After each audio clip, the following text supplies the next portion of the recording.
أعوذ بالله من الشيطان الرجيم. بسم الله الرحمن الرحيم.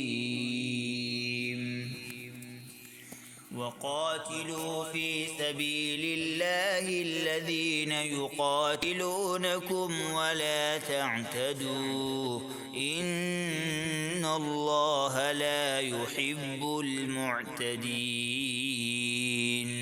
وَاقْتُلُوهُمْ حَيْثُ ثَقِفْتُمُوهُمْ وَأَخْرِجُوهُمْ مِنْ حَيْثُ أَخْرَجُوكُمْ وَالْفِتْنَةُ أَشَدُّ مِنَ الْقَتْلِ وَلَا تُقَاتِلُوهُمْ عِندَ الْمَسْجِدِ الْحَرَامِ حَتَّى يُقَاتِلُوكُمْ فِيهِ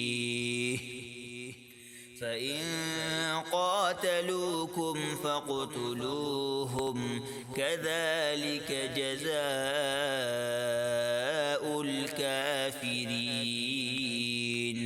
فإن انتهوا فإن الله غفور رحيم. وقاتلوهم حتى لا تكون فتنة ويكون الدين لله. فإن انتهوا فلا عدوان إلا على الظالمين.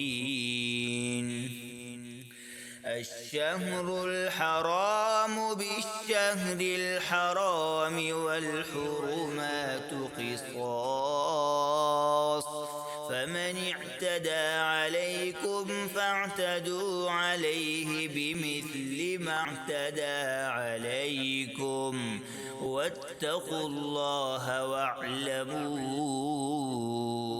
أن الله مع المتقين.